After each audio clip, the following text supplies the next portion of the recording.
The therapeutic. Yeah. Just be a senior. I'm just saying.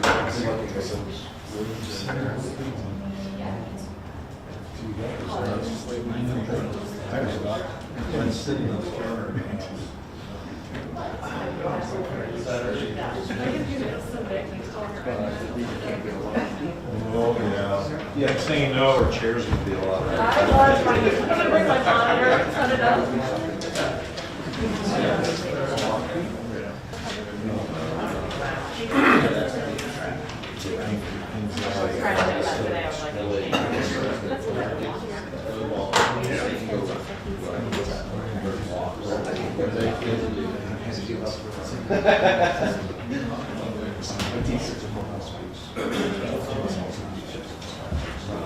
What version read the digital at 6:30?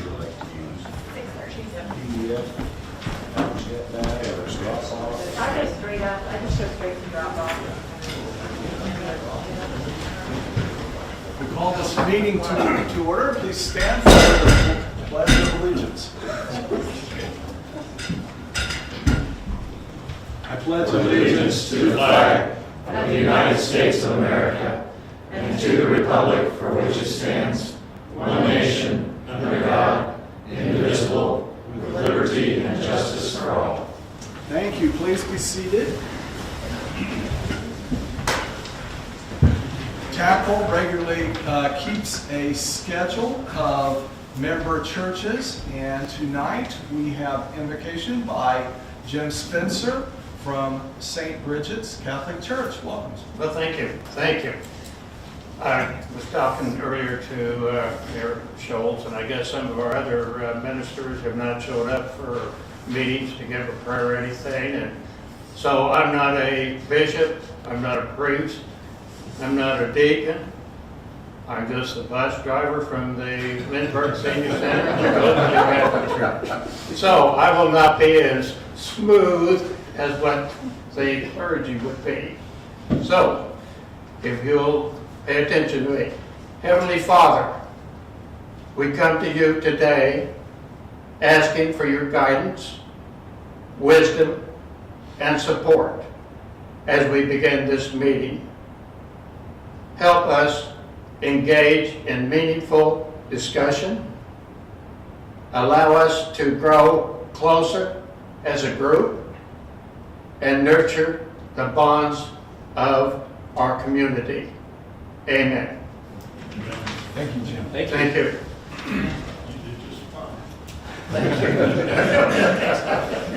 You think I'll make the priest? Thank you, Jim.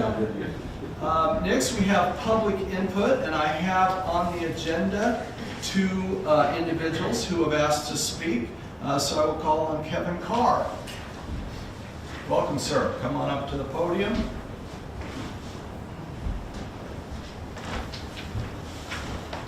Hi, Kevin Carr, 527 North Chestnut, Lindsborg. I've got my fence contractor here. Just wanted to discuss putting up a fence to improve the property at 527. I understand there's some ordinances. It's a corner lot, but we have some documentation that we'd like to present to the council and possibly reach a resolution that we can all live with. Can I bring Jason up? Absolutely. Okay. Thank you, Kevin. You can, Jason Mann. Yeah, my name's We'll Jason. probably tag team this if that's okay. Sure. Yeah, so I own Line Fence Company, and he's trying to put a fence on it's a corner lot on Swenson and Chestnut. And right now, on the north side of the lot, there's 7 or 8 foot bushes that you can't see through, super thick. What we're trying to go back with is just a 4 foot picket fence. The pickets are 1 by 1 or 1.5 by 1.5 inch square with a 3 3/4 inch gap where you can see through the fence off of Swenson or coming off of Chestnut. Where now you can't see through anything, and we wanted to put the fence inside the bushes, but if the bushes need to go, is that right? We could take the bushes out, put the fence in, and you'll have a better line of sight with the fence than you would with the bush line there. But I guess I can't get a permit because there's an ordinance against it. So I don't know what to do. Our intent was to put the fence on the inside of the bushes anyway, so it wouldn't really impede that visual sight line for vehicular traffic, because the bushes are already 7 to 8 feet tall. It's my understanding those bushes have been there for 100 years. I don't know. I'm not against leaving them, and I'm not against taking them out. I just want my fence to improve the property. My wife and I bought this property last September. We've been making improvements. We think the fence is really going to dress up what we're trying to do, going across the front, going along Chestnut and down Swenson. And improving and helping with the safety of vehicular traffic, if that is in fact a concern. Did you bring the request before planning and zoning? Because there's like an appeal, I think you can do for variance. Do you have, yeah, let's say, Has that gone through them yet? I believe Jason went for the fence permit, and that's when we were directed to come. Okay, then we'll assume that we have some of the information here. Yeah, you should. regarding this. Okay, well, we appreciate you both being here today, and what we'll do is, I don't know if you have additional information that you want to present, but we'll take a look at that, and I know, variance is theoretically one possibility, but we appreciate you being here tonight. Okay. Is there an email or something you would like to receive some literature on what we're doing, or? Yes, I would be happy to take that. yes. Do you have a business card on you? I don't, but I can write it on here for you.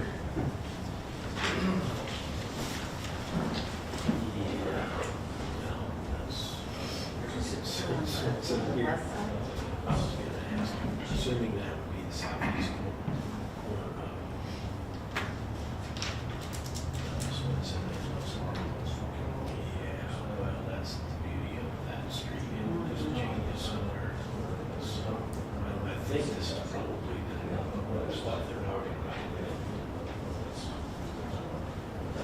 You're on the corner of Wells Fargo / Chestnut, excuse me, Swenson and Chestnut? Swenson and The Chestnut. southeast corner, We are, Southwest, yeah. southwest corner. So yeah. You had the Bottenogger house? What was that? Bottenogger? Yeah, it's the Bottenogger Okay, got it. house. That's Everybody knows it isn't. Sorry, I'm Bottenogger house. counting. Right. Yeah, So, and that's a whole row, yeah. Yeah. Okay, well, thank you. Yeah, thank you. No, I think.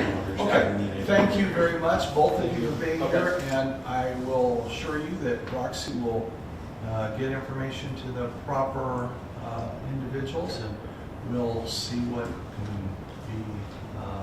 be done. Thank you very much. Thank you. Thank you. Okay, next item, are there amendments to the agenda? there are no amendments. No amendments, thank you. We'll move on to the mayor's report. And there are several items, and I'll try to get through them pretty quickly. Number one, just wanted to let the council know that the American Legion sent a very nice thank you note with many of the signatures of many of their members for our support in their flag disposal, their new system. And if you'll recall, they were wanting to use that with some of the schools and so forth as well. So anyway, very appreciative. Number two, this Saturday evening, Chocolate Lovers Affair, Lindsborg Arts Council, annual fundraiser, I think the 28th year. And it is, I think you can start gathering at 6:30 and 7 o'clock is maybe the official time at the Sunstrom Building. Tickets are available at the door. Noah Flores, our park superintendent, has some items that are there for sale. And last but not least, our very own council member Presley is going to be announced as the Artist of the Year. So congratulations.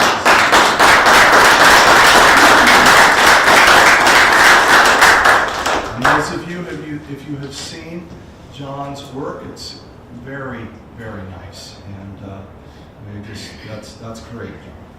Number 3, the Chamber Orchestra of the Smoky Valley, which you maybe have heard about, will be performing on Sunday afternoon at both 4 o'clock and 6 o'clock at the Swedish Pavilion with Dr. Dodson as the conductor. And Dr. Dodson is from Bethany College. And this, they're making the Swedish Pavilion kind of their home. And tickets are available. I think you have to go online and reserve. I know they have free tickets, and then they have preferred seating tickets as well, is my understanding. So that is this Sunday. And okay, number 4, just wanted to, in the last few months, have been asked about having some kind of coffee where people could come and talk. So we'll be holding a coffee with the mayor, and that will be on Saturday the 26th at 10 o'clock at the train depot, the historic train depot, out at the Old Mill and Swedish Heritage Museum. So I have some little flyers if anybody's interested, if you've got a place to put one up. So that we're looking forward to, just an opportunity for people to come and to express themselves and to give us their ideas of what they would like to see us do. So we'll see how that goes. 10 o'clock on Sunday, February 26th. Number 5, the transient guest tax broke a quarterly record, and that is just shows that people want to come here and they want to spend their time, they want to shop downtown, they want to spend the night.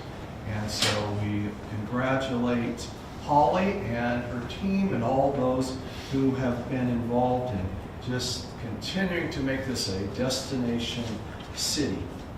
Along with that, 26 new housing starts in 2021, I believe. $5.6 million, that's incredible. So not only do people want to come and visit, they want to stay, apparently. So very, very proud of those who are involved in that. And our police chief, Chief Davis, is receiving the gold level from the Connect program, which is a program where police officers and police forces receive information, and it's disseminated to the officers. And the gold level is that level that shows it's being done expertly, and we appreciate that very much, and congratulate our police chief and thank him for doing such a great job.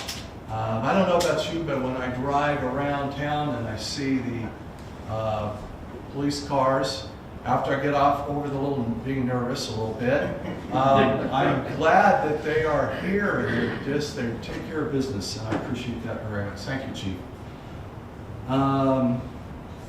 Wanted to tell you that I was privileged to speak to 4th grade students on Friday and talked to all 3 classes individually. And the 4th graders were attentive, polite, and asked incredibly good questions. So I wanted to congratulate Mrs. Tilburg, Mrs. Lofdahl, and Mrs. Hefner. Our administrator has been invited. I think her day with students in the high school was postponed last week because of snow, but she's ready to go and speak to class, to students as well. And I just commend our schools for reaching out to us and letting us come in and talk about government. And the number 9 thing, we went through 9 things pretty quick. Our number 9 thing is we have a visitor this evening that I wanted to call attention to, and he has been to city council meetings prior to this, but he is an actual visitor probably for the first time in many, many years, and that is our city attorney, Bill Gusenius. And Bill has faithfully served our city for 35 years, kind of hard to say, because I started as a municipal judge in 1977, and we kind of flip-flopped a little bit between city attorney and municipal judge over that period of time. It's been pretty much constant since 1977. I figured that out, and I know that to try to see what they've done different with the meeting dates and so forth, and times when maybe he wouldn't be here, but I still think that approaches 800 meetings, so that's a lot of meetings, and we appreciate it. To give you kind of an idea, prior to that, I do not think we had a city administrator. So Mr. Gesenius, who has lived here since he was 3, and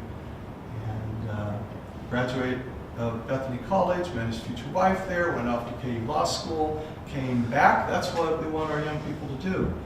And he has served under Administrator Shields, Gottberg, Escobel, Ward, Meager, Dumars, and now Christy Northcutt. So incredible. Thank you, Bill, for your dedication to the city. Do you want to impart some last wisdom? No, I'll just briefly, I'll say it has been my honor and my privilege to do this. Yeah, I don't know how many council meetings I've been to, but it's been a number of them. So I thank you for the opportunity to have been able to do that. I know Zach will do a good job for the city in the future. And I'm going to do something now I've never done before, and that is leave a city council meeting early.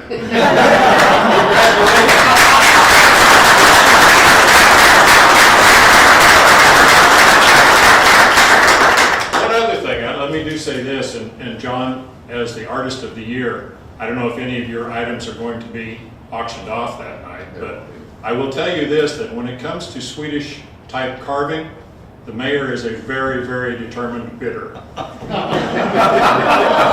He can tell you the rest of that story sometime. Thank you. Thank you, Bill. Okay, thank you. Next, we'll turn our attention to the consent agenda, and we have 3 items. Item A, approval of the minutes from the regular meeting, January 17th, 2022. B, payroll ordinance 5341, and C, purchase order ordinance 5342. Would entertain a motion. So moved. We have a motion. We have a second. Second. We have a motion and second. I'm sorry, City Clerk, if you would do a roll call vote, please. Councilmember Peterson, Yes. Vanderway, Yes. Gallant, Yes. Corwin, Yes. Presley, Yes. People, Yes. Bruce, Yes. Martin. Yes. Thank you. Motion passes, and we will move on to item number 7, which are our annual appointments of officers. And I will read the appointed officers, which are in effect from now through the end of January of 2023. Appointed officers: City Administrator Christy Northcutt, City Clerk Roxy Shugren, Director of Public Safety Police Chief Michael Davis, Director of Public Works Chris Lindholm, Director of Recreation Beth Ferguson, City Treasurer David Hay, Fire Chief Matt Clark, Municipal Judge Gary Price, City Attorney Zachary Strella, City Prosecutor Andrea Swisher. With that, would entertain a motion to approve the appointed officers. So moved. We have a motion. Is there a second? Second. There's a second. Roxy, do we need a roll call on this, or would you normally? Let's do it. Just So, any discussion, comments? Okay, I have a 30-second comment. About 1 year ago, those of you who were on City Council and Mayor Anderson had an ordinance that more clearly define the role of the judge and the city attorney and city prosecutor, and it's a good model. As I began considering this, and as I learned from our 4th grade students that even at local level we have a 3rd branch of government, which is the judicial, and I just want to say thank you for your work, those of you who are here, and we are following in the same footsteps, and I think it's a good thing for cities of our size. So with that, any further comments, questions? Seeing none, Roxy, if you would do a roll call vote, please. Councilmember Martin, Yes. Bruce, Yes. Beagle, Yes. Presley, Yes. Corwin. Yes. Jones, Yes. Vanderway, Yes. Peterson. Yes. Thank you. Motion passes.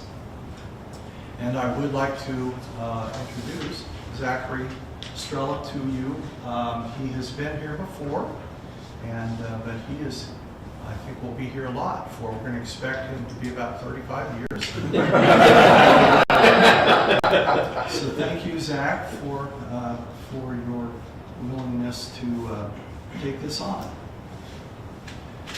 We will now turn our attention to item number 8, which is planning and zoning. And Jordan Jerkovich, our community development director, will give us an update. Welcome, Jordan. All right, good evening, Council. Good evening, Mayor Schultz. So Planning and Zoning met on Tuesday, January 18th at 6 p.m. During that meeting, Council discussed the mobile food vendor ordinance and associated policy manual. Planning and Zoning did vote to approve the ordinance, but had not agreed on the policy manual, which the ordinance adopts the policy manual by reference. So they wanted me to hold that back from recommending the ordinance before the policy manual was put together. But to give you some background on the mobile food vendor ordinance itself and policy manual, the idea behind it, basically a couple restaurants in the area had some interest in bringing in some food trucks to the area, but they wanted some regulation and some permitting process to make it legal. So that came in front of Planning and Zoning last year in the middle of the year, and we've been working on the policy manual ever since. It should be finished at the next Planning and Zoning meeting, which is going to be this month, I believe the 22nd. So besides that, the other issues that are coming up are housing and downtown rural housing incentive district, or RHID. I'll be talking more about that in a study session in the coming weeks, so look out for that. Basically, to give you kind of a heads up, Downtown Rural Housing Incentive District, or RHID, is a state program. It's the same program that was used to, it's essentially an incentive for developers. It's the same program that was used for Stockholm Estates, but they expanded the program to include second-story downtown housing in rural communities.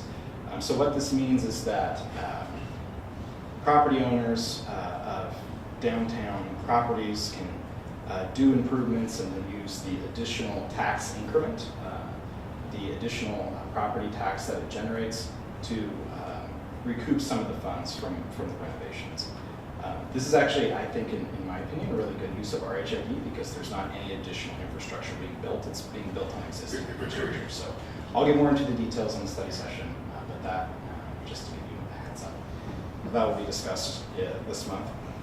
And moving forward, Planning and Zoning has moved its meetings from the 3rd Tuesday of the month to the 4th Tuesday of the month. We checked, there are no code issues. It's all fine. So that's it. Are there questions from the council member?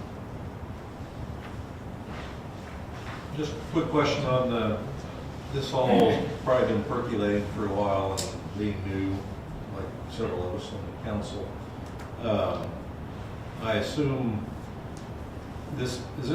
you're talking about a citywide ordinance for food trucks, or are you just focused on the downtown area? So the food truck ordinance would apply citywide, but they would be permitted in the public right-of-way just in the downtown district. So right now, one of the things that Planning and Zoning is talking about is trying to figure out what exactly that looks like. Is it everywhere in Commercial 2 district, which also includes some residential side streets? Is it just Main Street in Lincoln? That's part of it. So yes, in the public right of way, we're just talking about downtown. But people could still hire a food truck to come and sit on their private property. Further questions from the council members? Seeing no further discussion, thank you, Jordan, and I think you can stay right up here. Sure. One second. Next, we will turn our attention to item number 10A, which is the Cow Creek Drainage Easement, and our Community Development Director will give us a presentation on that. All right. So the Cow Creek Drainage Easement, dredging project, is kind of an exciting one because it's been going on for a number of years and it's finally coming to fruition. Basically, to give you some background on the Cow Creek project. So everybody, you might not know it as Cow Creek, you might know it as the slough. It's the creek that runs through town, through the back of a lot of property owners' homes. I think there are about 56 properties in total, 48 property owners that live or have property along the slough. So back in 2013, everybody remembers that flood. That, I think, kicked the city into gear to think about preventative floodplain maintenance and mitigation efforts. On the backs of that, the Stormwater Utility Fund was developed, and I think people probably remember that, and an associated fee funds that fund. So everybody pays that on their utility bill. You'll see it's like $7.50 or something for residents, and then some amount different for private businesses, depending on basically a calculation on permeable area, surface area on your business property, etc. Anyhow, that has been funding, that fee has been going into the fund for a number of years, and now we have enough money to actually move forward on some of these floodplain mitigation efforts. So this one, Cow Creek, like I said, it's in process, but right now what we're doing is we are securing easements with the property owners so that we can legally go on their private property and start dredging out the creek. So common questions that I'll get is, what are they actually going to do? Basically, this is a digging project. So over the years, the creek has silted in. There's just basically been sedimentation that has increased the base flood elevation, which makes the properties that are adjacent more susceptible to flash flooding, which would not be a good deal. So the idea is to go in there, to contract it out, and essentially dig it out to its existing previous original form. And that's it, being funded with the fund that already exists. We're not really looking to widen the footprint. Another common question is about trees. Some folks, there are some trees in the creek that will need to come down. The city has put in the easement a provision to replace the trees that need to come down with a certain caliber of tree, which I think is really great. And that comes from the feedback period that we had from August through the end of November. So we had a 3-month feedback period from affected property owners to hear what their concerns were, and that was one of them. Another common question that is raised when I talk to people about these easements is about water lines and sprinkler lines. So if there needs to be an adjustment of a water line, Public Works will work to get that corrected. We'll get that lowered.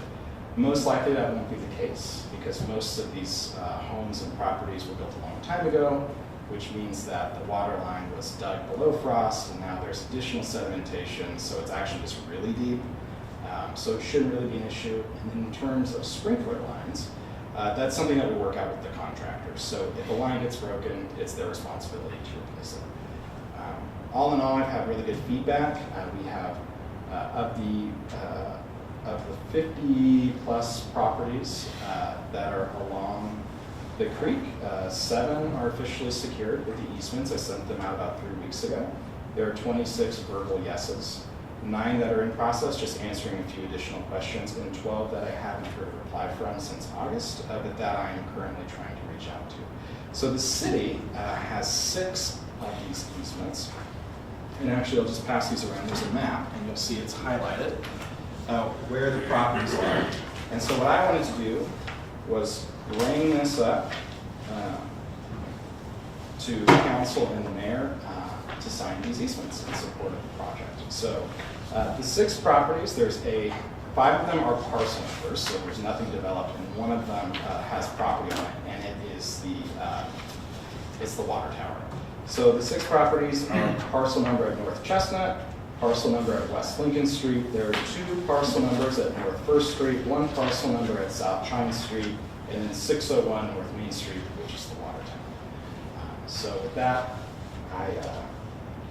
in terms of recommendation, I would recommend, the Community Development Department recommends that the city sign each easement to advance this floodplain mitigation and management project and to show support for its efforts to proactively address existing flood hazards and potential flooding events in the future. Thank you, Jordan. Prior to a motion, are there questions for our Community Development Director?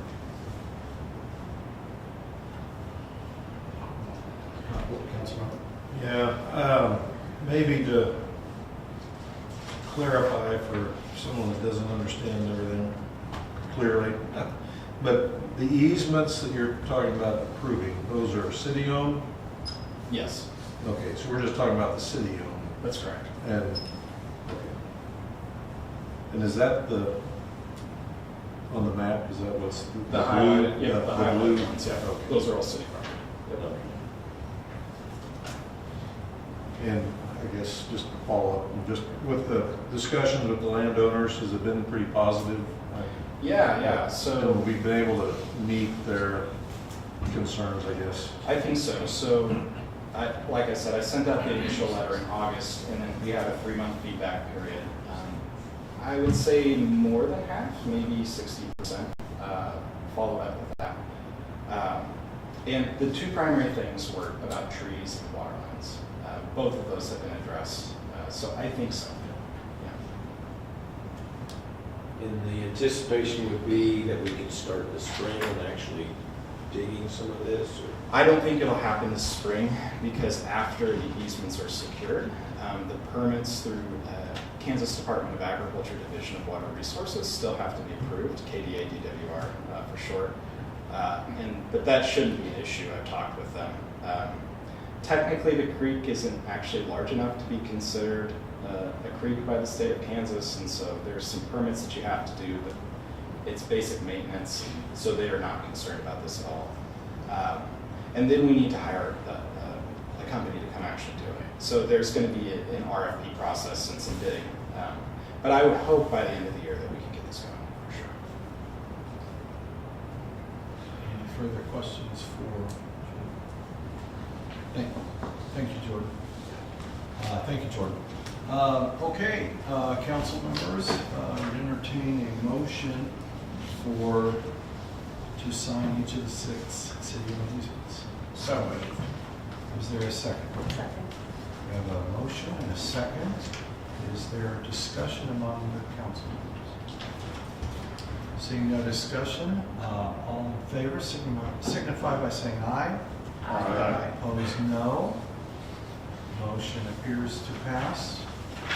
Motion does pass. Thank you, council. Next item on the agenda is renewable energy credits. And call on Lucas Neese, our Assistant City Administrator. Evening, Mayor and Council. Before you is an item that has come before the City Council's annually for several years. The city has a purchase power agreement with Buckeye Wind Farm, so some of the electricity, certainly in this part of Kansas, probably is wind. We own some of that, and that creates renewable energy credits. And we can either sell those and realize a profit, and the buyer would often be like a company which has made a 100% green energy commitment, or we can retire them, and then we can talk in the community about our energy being a certain percent green. Certainly that has merits on its own. I think typically a utility like ours would do that because we had an industrial player in town that had made a commitment to being 25% green or something. We don't, as far as I know. And so the recommendation from staff would be to go ahead and sell those RECs to realize a profit at this point. And just for 2022, as you know, we've done this each year, and there's always the option to reconsider for one reason or another. Prior to motion, are there questions for our assistant, Mr. I don't remember doing this before, but you're saying that we have. Yeah. Yes. Imagine. A lot that. has I don't happened. remember. It happened in March last year, so that might be the disconnect. Okay, seeing no further, thank you, Lucas. Thank you. I'm going to entertain a motion to approve the selling of the 2022 renewable energy credits. Is there a motion? So moved. Is there a motion? Is there a second? Second. Motion and a second. Any discussion? Seeing no discussion, could we have the city clerk? I think it works both ways. We get this financial. If you could do a roll call vote, please. Councilmember Gavin, Yes. Vanderway, Yes. Peterson, Yes. Corwin, Yes. Presley, Yes. Evil, Yes. Bruce, Yes. Martin. Yes. Thank you, council. Motion passes. Next, we will turn our attention to item C, water pipe leak mitigation and repair. And call on Chris Lindsborg, our Public Works Director. Welcome. Good evening, Mayor, Council. We're again discussing a problem with water leaks on the line from well number 9. I think Councilman Evil probably will remember that one. This is kind of becoming a common theme again. I've tried to write this up for the new mayor and council so they are apprised of the history. Address this in the Friday report as well. This has been an ongoing problem since 2013. This latest leak was the 9th leak. We have done numerous things to try and address these situations to figure out if it's a pumping problem, if it's a design problem. We've made adjustments to the system to try and reduce the forces that are placed on the piping system.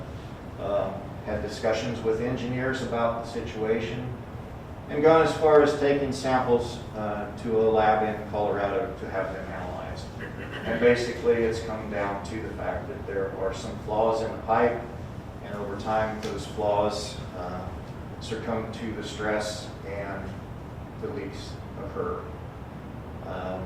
Our problem is we don't know why all of a sudden they start to occur. We try and do everything we can when we replace the tie sections together. At this point, we've replaced about 1,400 foot of pipe, and we thought we were at a good point when this was finished up. And as I addressed in last week's Friday report, we again suffered another leak. They went out today and looked at that. We were going to try and put a Band-Aid over it to see how well that would work. It turned out the leak was bigger than what we anticipated, so we're going to have to replace a little bit more, and we're evaluating that. But the quote on the agenda tonight is for what was done last month. That was 240 feet of pipe. So we're just looking for a motion to approve the quote from Municipal Supply in the amount of $7,396.80 for the purchase of 240 foot of 10-inch pipe. Okay, council, prior to a motion, are there questions for our Public Works Director? Councilmember?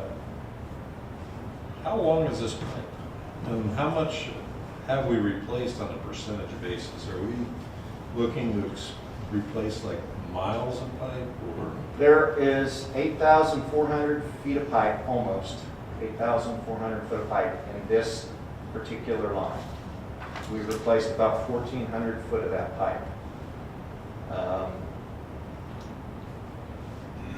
The leaks have been occurring within a given area, so those were the areas that were addressed. There was nothing beyond, there was only one leak beyond 1,200 feet, and that was at about 2,000 feet. That was one leak that occurred, and we have not had any issues in that area prior to this latest issue. As far as, I think Councilman Martin addressed this last time, if we looked at replacing the entire run of pipe, while we have, right now that's not something we would even want to consider at the cost of pipe. Plus, none of those leaks have occurred at that point beyond the 2,000 mark. Our thought is if we get to that point, maybe we would be good, but we don't know. We keep thinking at certain points we're going to be good, and then all of a sudden another one occurs.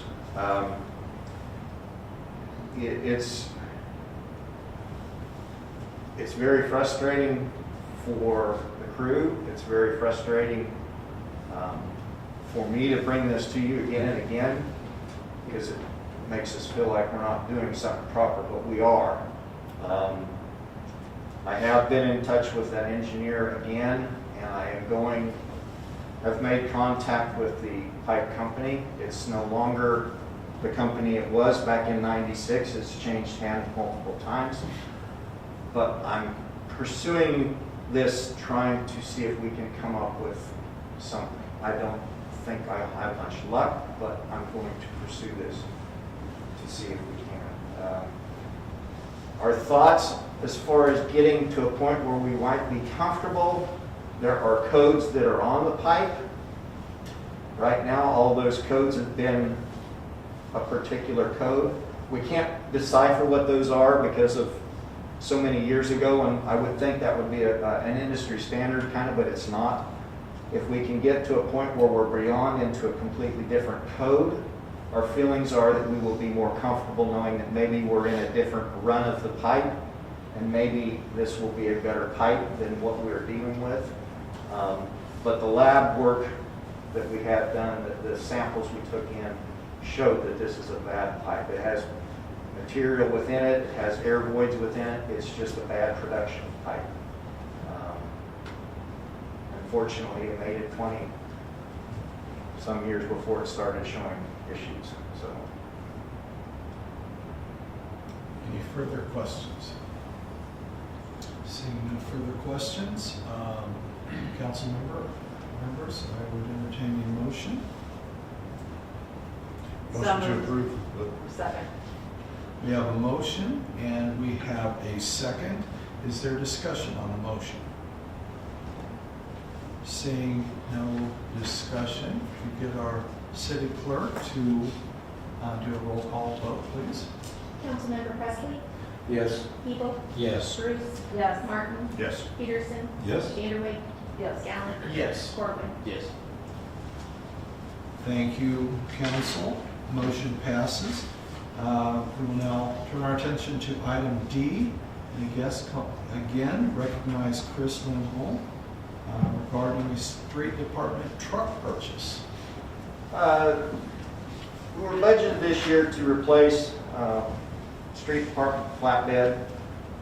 Discussions last year, we were kind of trying to go to a different direction with what we do with snow removal equipment.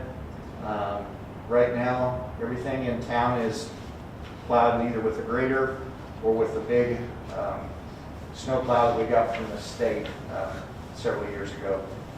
That is a very cumbersome vehicle to get through residential neighborhoods. It's kind of hard to control at times as far as being able to see real well. So we thought that we were going to look at getting a upgrade in what we have currently with a four-wheel drive, a 1.5-ton truck, and get a snowplow equipped with that. After we had some further discussions when we started moving forward with this year, we kind of rethought the process, and we're going to reevaluate that with a truck that is due to be replaced next year. So we're going to asking to move forward with what we would normally do in replacing the truck with a standard 1.5-ton truck, and we'll get a flatbed dump bed to put on that truck. So we've kind of changed that process a little bit. We've had some troubles securing pricing on the flatbeds. We typically put this together and bring it in at one time. The prices of flatbeds due to materials and some of the other components is ridiculous right now. So I'm working with some vendors to try and come up with some alternatives that maybe will give us a better deal, a better price package on that. So this is just for the truck chassis. We requested bids from Long MacArthur and Midway Motors for Ford, as well as Ram and Chevrolet. Chevrolet GMC is not producing heavy-duty vehicles this year. The Ram does not come with a gasoline engine in the size of the truck we were looking at.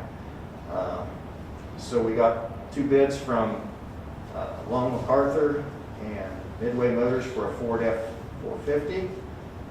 So we're just looking for a motion to approve the purchase of a 2022 Ford F-450 from Long MacArthur for $26,935, which includes the 2 additional options. Prior to motion, are there questions for Chris? So when was the truck? I'm sorry. I forgot. No, you're fine. So when was it going to be delivered and what's the time? I mean, I guess what I'm getting at is, we're not gonna have the truck and then still be waiting on the flatbed piece of it, like for. Truck delivery will be 4 to 6 months. So if I get things solidified with the bid and bring that in within the next 2 months, everything will work out just fine from a timing standpoint.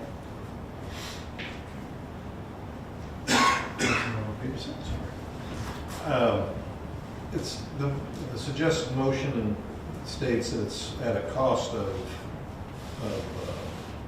$26,935. But is that the cost, or is that the net cost with the trade-in of another vehicle? Correct. That's with the trade-in. We will be trading in our old flatbed truck.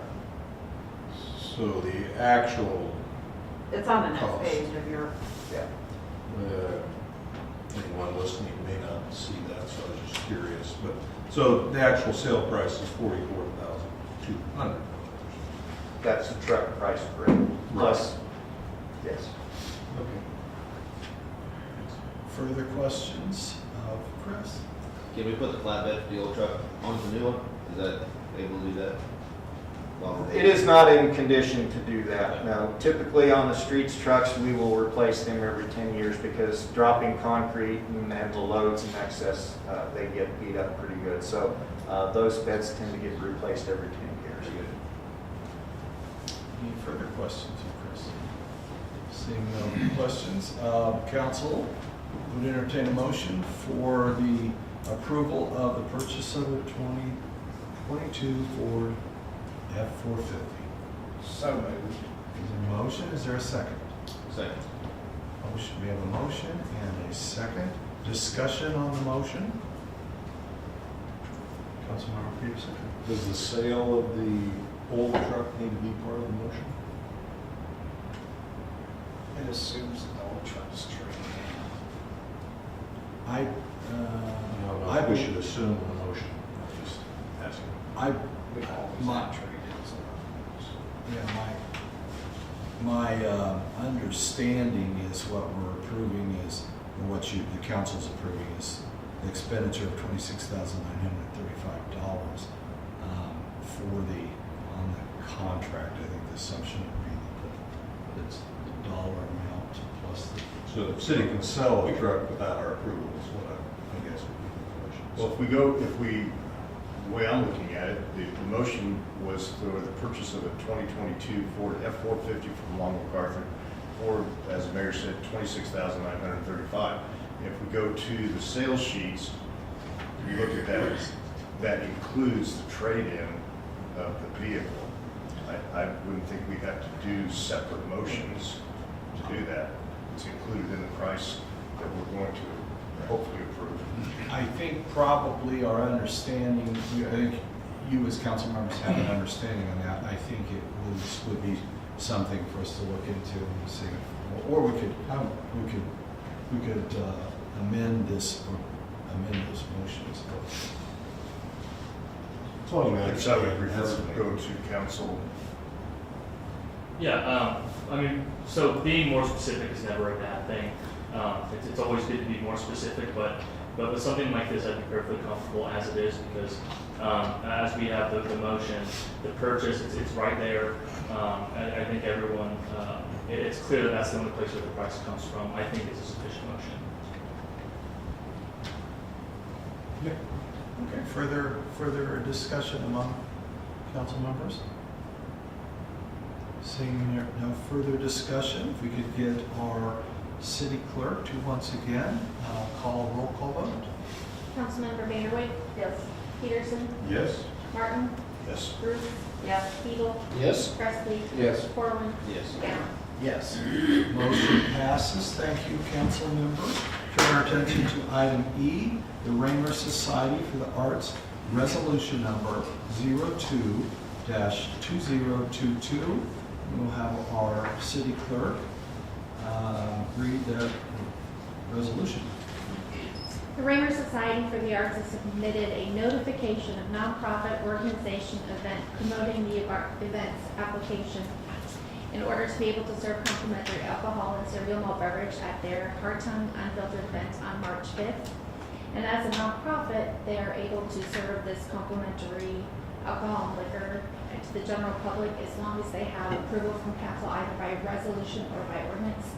So we have put together a resolution that has been approved and reviewed by our city administrator. So we are looking for a motion to approve the Raymer Society for the Arts notification of nonprofit organization event promoting the arts form and pass resolution number 2-2022 authorizing the serving of complimentary alcoholic liquor or cereal malt beverage at the Heart-Tongue Unfiltered event. Prior to the motion, are there questions for our city clerk? While I have reviewed this, I think Roxy meant it's been reviewed by our city attorney. Oh, yes, sorry. So I just wanted to make that point, clarification that our attorney has reviewed. Yes. Okay. Thank you for that clarification. Any further questions of the city clerk? Seeing no further questions, I'd entertain a motion. So moved. Second. We have a motion and a second. Thank you. All in favor of the motion signify by saying aye. Aye. Opposed, no. Motion appears to pass. Motion does pass. Thank you, council. Item F, Lindsborg Municipal Swimming Pool hours of operation. We will recognize Bev Ferguson, our Recreation Director. Welcome. Thank you. Good evening. As most of you know, our swimming pool is always a work in progress, and we are continuing to work on it throughout the entire year. And I have been working on multiple upgrades to possibly helping not only our staff, but also our community in enhancing the safety and organization that we currently provide. For my first agenda item here, I would like to possibly rearrange or propose a rearrange of our current hours, as well as some pushing back the date a little bit to help not only with burnout and staffing issues that we tend to have at times, but also provide the best service for our community. So as you can see, we currently are open 1 o'clock to 7 o'clock p.m. And my proposed change for that is to change it just back 1 hour from 1 to 6 p.m. so we can start our evening activities a little bit sooner. We currently have lifeguards that are in multiple activities that are a lot of times needing to leave around this time anyways, and so it would help us be able to continue to staff further on. We also currently provide private parties on Tuesday nights and Thursday nights from 7 to 9, as well as Saturday and Sunday nights from 7 to 9, and Friday nights from 8 to 10. With my proposed changes here, we would provide private parties only Friday, Saturday, and Sunday evenings. With this, just to kind of give you an idea, last year we had 27 private parties. Most of them are Friday through Sunday, and with the calendar that is attached here, we would provide 30 possible private party dates. So I don't feel like taking away Tuesday, Thursdays would be too big of a loss at this point for that. We would also move up private parties to 6 to 8 o'clock instead of 7 to 9. Or on Saturdays, it still would be 7 to 9 just because of our water aerobics. So then the last change with this is we do have lap swim and water aerobics on Monday and Wednesday, currently from 7 to 8:30 and Friday 7 to 8. The proposed change is that we move it up an hour, and I have spoke with frequent users of the pool and our water aerobics teacher who felt moving it from 7 to 6 would be a great benefit for their class as well. So with all of that, then I would like to also add on Tuesday and Thursday, since we're getting rid of private parties, family swim nights, that we would close the pool at 6 o'clock. We would reopen at 6:30 to 8:30 to allow for people to get home from work, have dinner, be able to come up with their family for a couple hours, and be able to use the pool then on Tuesday and Thursdays. I believe that the staff changes would better serve our community as well as our lifeguards. So that is part number 1 of this agenda item. Part number 2 is actually starting, opening the pool a little bit later. I know we all want to have it open for Memorial Weekend, or that's kind of the key, but again, most of our lifeguards are high school students. A lot of them are spring sport athletes, and with Smoky Valley getting out May 25th, that gives us a very quick turnaround to be open and ready for the weekend. On that weekend, let alone we have state track, possible state baseball, and softball. And by doing that, we have a lot of also lifeguards who want to be there supporting their classmates, and in the past they haven't been able to do so we can staff the pool. So with that, I am asking that we actually postpone it to the following week of opening. That would give us 2 full days to actually be able to train all of our guards and have orientation there together. And because we would open up a couple days later, we would actually not close till 1 week later as well, and we would get to go through till August 21st instead of the 14th before school starts. So my recommendation is a motion to approve pool hour and calendar changes as outlined in your agenda item. Thank you, Beth. Prior to the motion, are there questions? I don't have a question, I just have a statement that I applaud you for trying to figure out how to make this work, because the 3 years I've been on here, staffing's been a huge problem for the pool. So kudos to you for taking the time to really sit down and think it through and try to come up with new ideas. Thank you. Yeah, and I think the 6:30 to 8:30 family swim night is a really great idea. I really appreciate that addition of that to the agenda, to the schedule. Thank you, Councilmember Pearson. Pile on, I agree. It's obvious you took a lot of time and effort and talked with everybody involved to come up with this, so appreciate that. On the family night, I'm just curious, what does that mean? Does that mean if I had a teenage kid, they couldn't just go by themselves, or what? Technically, no, they could. We are working on pricing for that on what makes the most sense. We are looking to do some extra programming throughout the month. It will not be every family night, but possibly provide some theme nights or a movie of some sort, just to try to get everyone kind of there together. But no, if you wanted to come by yourself, you could come by yourself. hang out with your community family, I guess. Yes, Councilman. How will this impact the swim team? Their first meet is usually that first weekend of June, is that right? And they're practicing before that, obviously? Yeah, I actually reached out to some of the board members today to discuss that a little bit, and they felt that the water, when we fill it anyways, they're getting in rather cold water, that a lot of the kids aren't partaking in the early swim practices anyways. And the people who kind of go that first swim meet are ones who've been there before, are prepared, they understand what's happening, and they didn't feel like it would necessarily push back any swim meet dates, but maybe just not the entire swim team would go. We're also waiting to find out because the swim meet's always mid-July, and if it's the 9th, then it would be a week short. However, if it's the 16th, which is what we are assuming, it would actually work out that they'd still get their 5 meets in before the league meet. Okay. Yeah, I was just kind of wondering about that first week of practice preparing for the first meet. I do think, and we do this a lot of times, we, assuming that the pool is filled and we work with the water department on that, we'd be able to allow them to begin like we normally do. They just start actually before school gets out anyway. So even if they started on that Tuesday and Wednesday for practice, we would be able to work with them. Last year, I believe they even had a practice on Memorial Day that was optional. So we could get them in that week before we actually opened. Or not the week before, but the week of opening. Further questions? Councilman? I'm sure the fee schedule was already approved previously for this year, but I'm just curious question. When we do rent it out for private parties, is that a positive, I'm assuming the fees such that it's a positive thing for the city's pool budget? Yeah, we don't lose money off of it. We don't make a lot of money off of it. We are pretty cheap compared to our surrounding areas. However, a lot of them have water parks. So we staff it as needed on how many people are going to be there and just go.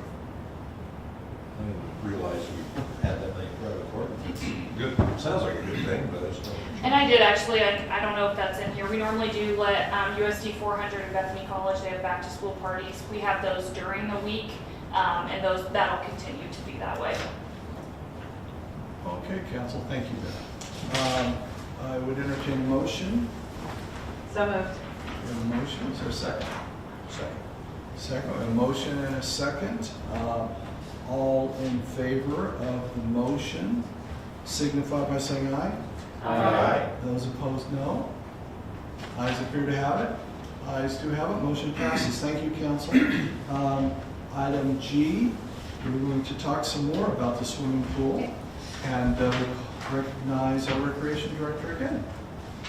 Okay, so for my second agenda item tonight, I believe that our lifeguard training and programming is a very forefront, and we need to make sure that we are staying up on our programming, our systems, how we provide this to our community, as obviously the swimming pool is a place that we need to be very aware of the emergencies that can happen. So I was made aware of this StarGuard Elite program as well as Starfish Aquatics, and I got very excited when I started looking into it. I think it's something that would excel in our community and ensure that both of our lifeguards and our swim instructors are prepared to teach these. I don't know how many of you guys went through the packets, but I'm not going to read through all of them by any means, but just kind of wanted to state that I feel this is something that shows as a city our seriousness to commitment to the swimming pool and to our swimming lessons. The first part is the StarGuard Elite. Well, both of them, I guess, they are both nationally accredited programs, and it would equip us with the certification and trainings for in-house to certified lifeguards and swim instructors. What that basically means is that we would not teach our lifeguards certified and then be good for the rest of the year. We would have on staff people who are certified to teach certification lifeguard, but also continue training throughout the season, whether it be if a guard is unsure and not feel comfortable on the AED or first aid or whatever it may be, we have somebody that they can go to right there. It would also help with our emergency action plans, that they're continually being kept up on that. With StarGuard Elite, we would be allowed a digital web-based program that would keep up, like most of us have, or KMIT, or whatever it may be, of constant classes that you can work with your lifeguards on. For this, it is a year-over-year recertification process, but it basically streamlines all of our guards. Right now, we allow our guards to get any kind of certification, whether it be from, they all have to be through certified instructors, but it can be through McPherson YMCA, Salina YMCA, our own that we go through. So this would make sure all of our guards are on the same level, they're all being taught the same thing, they're all being taught within our facility, which I think makes a big difference to help with that. And with this, there does have a fee. It's a $500 annual fee. And that gives us the digital classes and other programming guides that we would have. For our first instructor fee, it would be $425, and after 2 years, they must get a renewal. That then goes down to $200, and we would have to pay $50 per lifeguard certification. To compare this to previous years, we pay $200 for a lifeguard to get certified, and we do reimburse that. So looking at kind of last year, you can see we did spend just a little over $2,000 to get 6 new certifications and 6 recertifications. So adding up our total annual fee, it would be saving us about $335 and an increase of 3 lifeguards. To follow up with that, the Starfish Aquatics, they used to actually be together, but they've now broken because they have become such a big programs within themselves. This is a swim lessons program that not just our instructor would learn, but every one of our lifeguards would be certified as technically an instructor. I feel that's important, that all of our guards are in the water with these kids and understanding what they are actually teaching the kids, not just being told what to teach them. One of the main differences doing this is each kid, it's more of a benchmark, so we are asking each kid to do what they not necessarily feel comfortable with, but how they learn. It's not a checklist that if you don't get it to this specific thing, you don't pass. So it kind of grades you from where you begin and where you go, and then you continue with that. The membership for that, for us to have our instructor as well as lifeguards, would be $588 total. Along with all of this also comes a Aquatech pool operator certification. That would be $250 per course individual. This is another nationally recognized training that I believe will enhance our pool operations. It helps with water control, it helps with facility issues, maintenance. Although our water department does an outstanding job in helping us do this, I don't think that it was bad that we know what's going on as well. And someday Lynn is going to leave us, and so we have to figure it out from there. But I do believe that this would also be another great certification for us. As a final upgrade for this, we are wanting to order 2 iPads to allow to do our software reporting. Currently, everything is in notebooks and by hand, and by allowing this would allow for our admissions and concession stand reporting to be more efficient, to cut back on the possibility of human error, and improve the way that we do business. We could additionally keep records, incident reports, accident reports, all on a web-based software, which is Jarvis. We already do that for our rec, so it would not be any addition for that actual software. I know that the city is looking at doing some updates on timesheets as well. So currently we do everything by hand. This would provide us the option to do timesheets automatically and reporting, and make it easier for Roxy and David and I when it comes to every other Tuesday of filling out timesheets. So I do want to point out, I did do the 11-inch iPad Pros and the security stands. That is the high end of what we would actually need. I went ahead and did that just to make sure that the timesheets would work, the software would work. We are working on getting internet over there. So this just would not exceed the amount that is on there. Hopefully we can get it for a much lower cost, as well as be able to use the iPads throughout the rec program throughout the rest of the year. I have spoken to both the swim lesson instructor and our current lifeguard certification team, and they are understanding of what we are looking at, and we want them to be involved to an extent if we can continue to use them, and they are on board if this is approved. So obviously we're not trying to move forward on anything until we have that approval. So with this, I have, if approved, like to go ahead and try and get a grant for this year to cover some of these costs that we were not expecting. I do believe that there will be some revenue with the family swim nights and other things, and then hopefully be able to plan this in our budget moving forward. So my recommendation is to have a motion to approve partnership with StarGuard Elite, Starfish Aquatics Institute, and Aquatex Certified Pool Operator, and the acquisition of 2 iPads to enhance the pool operations. Thank you, Beth. Questions for Beth? You didn't say this explicitly, but would the iPads facilitate electronic payment? Yes, so we would be able to take cards at the city pool. The only thing we need, and we've actually talked with Reach about, is making sure that it's secure in our building. I guess I think that's a big positive upgrade there. The only other comment I would say is, I think you should get 3 iPads, so that you've got 1 for timekeeping, dedicated, and 2 for, pay cash, the transactions. But, so I think all this is great and kind of, much needed, and great job again researching and making suggestions. Thank you, Councilmember. Further questions, comments? Seeing no further questions, thank you, Beth. Thank you. Council members, I would entertain a motion. I'll make a motion. So we have a motion, is there a second? Second. Second. Discussion? I actually don't think that this represents something that we should necessarily get out into the community and get a grant for. This all seems like routine, cost of doing business at the swimming pool. And for me personally, I would like to save our grant proposals for, kind of things that are reaches that are not kind of, I guess, standard of care is a healthcare term, but I mean, this is kind of basic stuff. I would personally not be in favor of grants for this, but not that that's part of the motion, but Yeah, but that's good.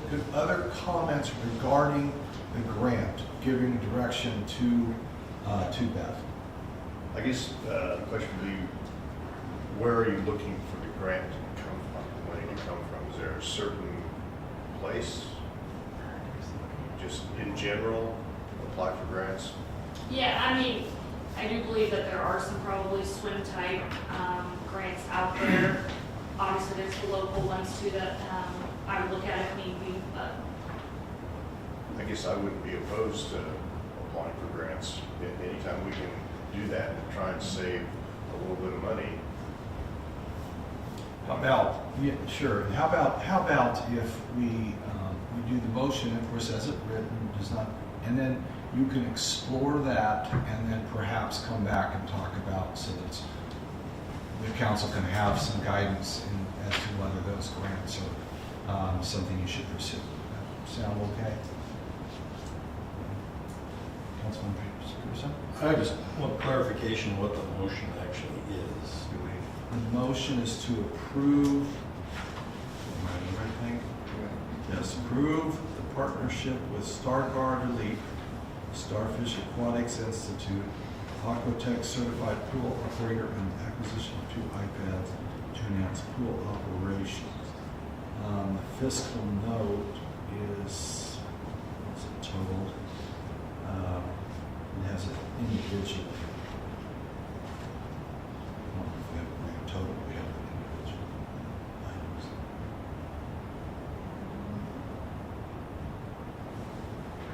So I think the motion Yeah. would be. Because all of them are actually separate and they all are under the $2,500 limit, it was just to be able for us to move forward on it. questions? Okay, we have a motion and a second. Roxy, if you would please do a roll call.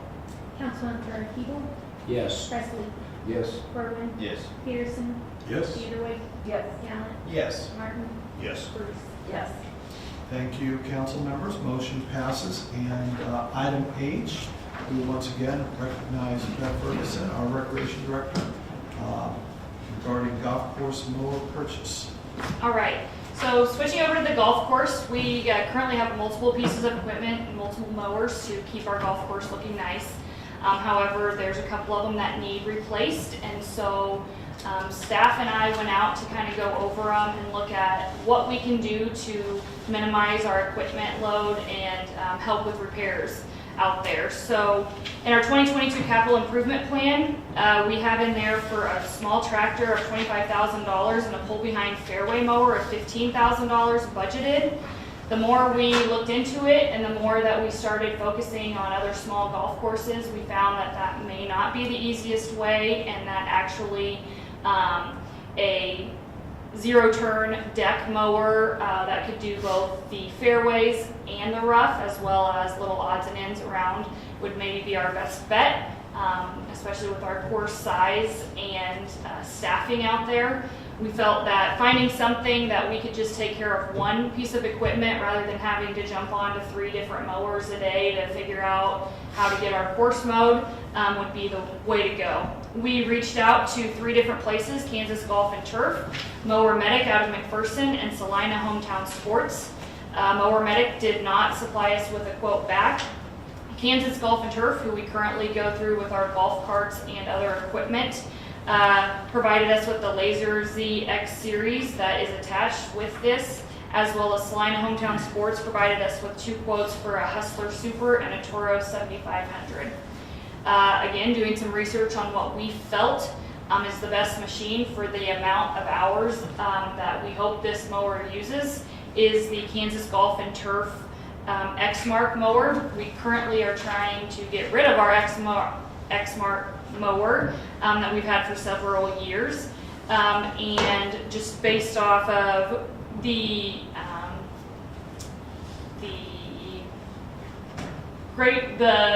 communication that we have with them, the repair work that they will come and help and come out to our course, we are recommending a motion to approve the purchase of the X-Mark Laser Z X series through Kansas Golf and Turf for $31,000. $31,374, and that includes freight and setup. Along with this, we are looking to trade in our rough mower that we believe we can get approximately $8,000 to help with that price. And then also, due to the economy right now, we are a little bit in a rush to get this done. Currently, Kansas Golf and Turf has 1 mower that they have left on their equipment, and there is another municipality that is also after it, but our meeting is tonight, so we are trying. The fear basically with that, though, is they are unsure of when they can get another one in, and they have said that there's a possibility it won't come in until after the golf season. So we feel that this is the best mower and are excited to possibly move forward with it. Thank you, Beth. Prior to the motion, are there questions for Beth? Is there a reason to go, other than price, going with a gas versus the diesel? We discussed it, and we just felt that because of the price, we didn't know if it was worth that much more to pay. But yeah, price did lead to that. Then have you also, on the mowing decks, you got rear discharge, which I think is a good thing, but also go with a dedicated mulching type mower with a rear discharge. They have some with the baffles that, so if it does build up, it will still rear discharge. But then it also mulches it, so you don't have, it's not laying up. For example, if you have, during the wet season, you can't get out and get something mowed, you have windrows and so on and so forth, where the mulching deck you have less possibility of that. I don't know that that was discussed, but it definitely is something worth looking into on that. And I don't know that it would change the price of the mower very much to look into that. It's just a thought. Okay. Further questions from the council? Seeing no further questions, thank you, Beth. Thank you. I would entertain a motion.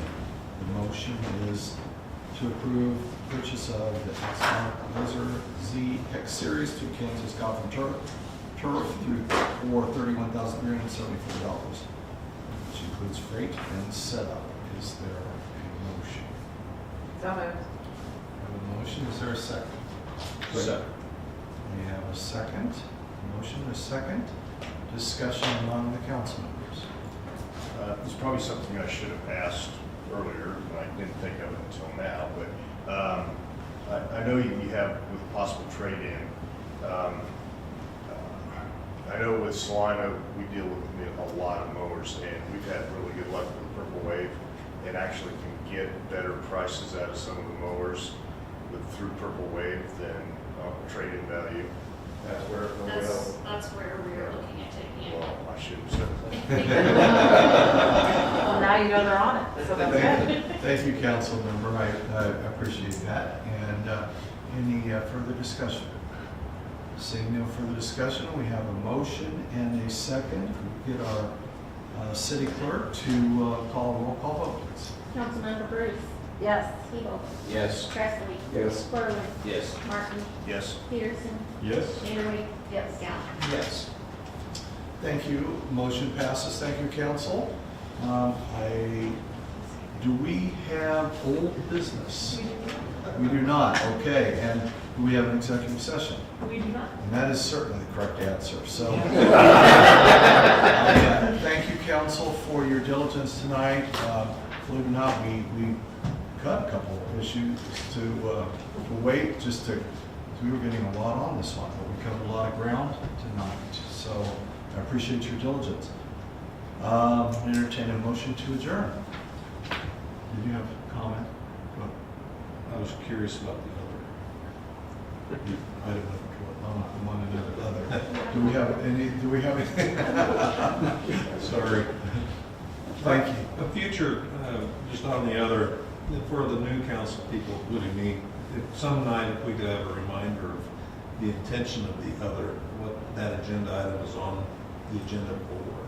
Generally, somebody else may have a comment, including our administrator, but we appear as a council, what I've observed over the years, and of course you've more experience than I do, but we use a template, and I have thought that it could be taken off if we don't have certain items for tonight, but I don't know that that's the right answer or not. And other would just be, I think, somebody that has an additional item that they want to talk about. We haven't. Well, I guess my question, would that be where if we have something we're interested to maybe have at a future meeting, is that the time we would bring that up, or that was kind of... I think that, my opinion is it could certainly be brought up then. Wouldn't that be covered by the amendments to the agenda? Well, you could make a case for each one, either way. So if we had it up there, then we wouldn't have to have anything down there.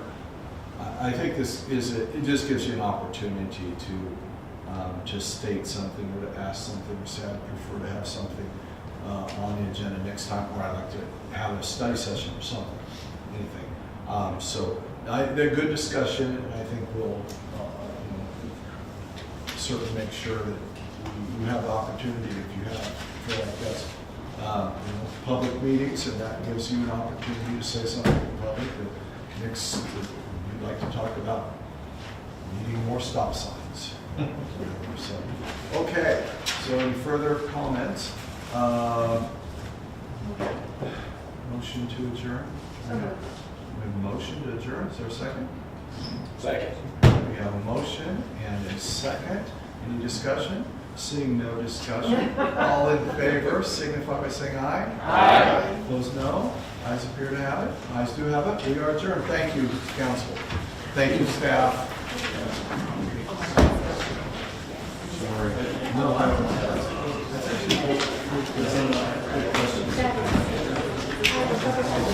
Have a wonderful week. Yeah, please.